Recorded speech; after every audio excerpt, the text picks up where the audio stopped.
अच्छा, किसी भी शुभ कार्य को करने में, किसी भी धर्म कार्य को करने में प्रथम में बहुत बाधाएं आती हैं, यह नियम है।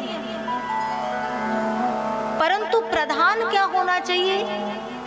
आज हमारी सुंदर सी समिति ने, सुंदर भक्तों ने, इन एक तरफ आहुतियों से यज्ञ चल रहा है और एक तरफ श्रीमद् भागवत कथा सप्ताह ज्ञान यज्ञ। भागवत कथा को कहते हैं ज्ञान का यज्ञ। एक यज्ञ है जो आहुतियों से संपन्न होता है, तो उस यज्ञ के द्वारा क्षेत्र पवित्र होता है, उस यज्ञ के द्वारा समस्त जीवों के तन पवित्र हो जाते हैं, देवताओं के श्रवण और देवताओं के मुख खुल जाते हैं। परंतु क्या तन पवित्र करने के बाद या केवल क्षेत्र पवित्र होने से, तन पवित्र होने मात्र से या देवताओं के श्रवण खुलने मात्र से क्या ठाकुर मिल जाएंगे? नहीं। तो कहते हैं बीच बीच में हमारे विप्रगण जब यज्ञ कराते हैं तो उसकी महिमा भी बताते जाते हैं ज्ञान के द्वारा, शब्दों के द्वारा। ऐसी स्थिति में एक और ज्ञान यज्ञ का अनुष्ठान हो जाए तो हमारा जो अंतःकरण है, हमारा जो मन है प्यारे, वो पवित्र हो जाता है। और जब मन पवित्र हो जाता है, अभी हम सबके मन में, हम सबके अंतःस्थल में राग, द्वेष, ईर्ष्या, अहंकार, कपट, झूठ सब भरा हुआ है। यहाँ पे कितने भक्त ऐसे हैं जो अपने जीवन में झूठ नहीं बोलते? जरा ऐसे हाथ उठाएं। सभी बोलते हैं ना?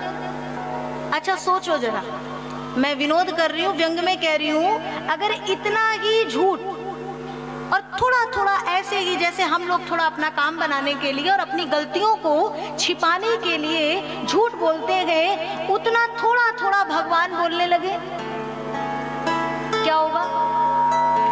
अगर सूर्य नारायण देवता कह दे कि मैं अभी उदित हो रहा हूं, रुको, दिन बीत जाए, अगला दिन हो जाए, एक दिन यदि सूरज देवता समय से उदित ना हो तो संपूर्ण सृष्टि में भूचाल आ जाएगा।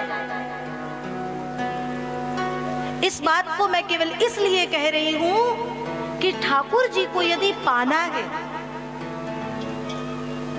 उनकी प्राप्ति करनी है, उनकी कृपा पानी है, उनका प्रेम पाना है, तो अपने मन को हम सबको निर्मल बनाना पड़ेगा। और वो निर्मल होगा कैसे? श्रीमद् भागवत की कथा के माध्यम से।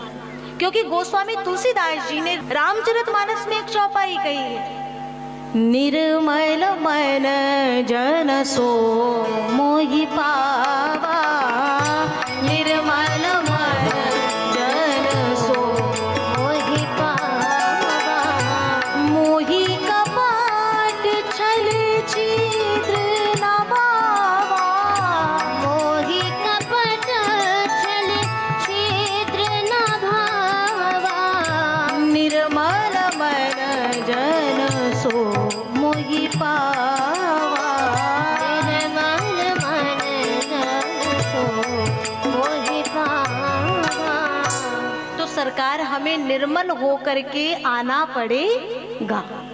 तो इसीलिए श्रीमद् भागवत कथा के सबसे प्रथम में सबसे पहले महात्म की कथा बताई जाती है। आज के समय में मनुष्य कोई काम करने चलता है तो सबसे पहले पूछता है ना, हम इस काम को कर दें, लेकिन इसे करने से हमें लाभ क्या होगा? तो जब तक जीव के हृदय में लाभ का लोभ नहीं होगा, तब तक वो सदकार्य की ओर मुड़ेगा नहीं, वो नहीं आएगा। इतनी देर में हम जगत के अपने और कार्य कर लेंगे तो कुछ और लाभ हो जाएगा, धन का और वस्तुओं का, लेकिन कथा को सुनने के बाद क्या लाभ होगा ये नहीं पता। तो सरकार ऐसी स्थिति में संतों ने कहा, भाग्योदेन बहुजन्म समर्जितेन संगमं च लभते पुरुषो यदा वै। जब जन्म जन्मांतर के पुण्यों का सौभाग्य उदित होता है, तब कहीं जाकर के ये कथा कहने को, गाने को या सुनने को प्राप्त होती है। एक गंगा है जो नदी के रूप में बहती है प्यारे, और एक गंगा है जो कथा के रूप में गाई जाती है।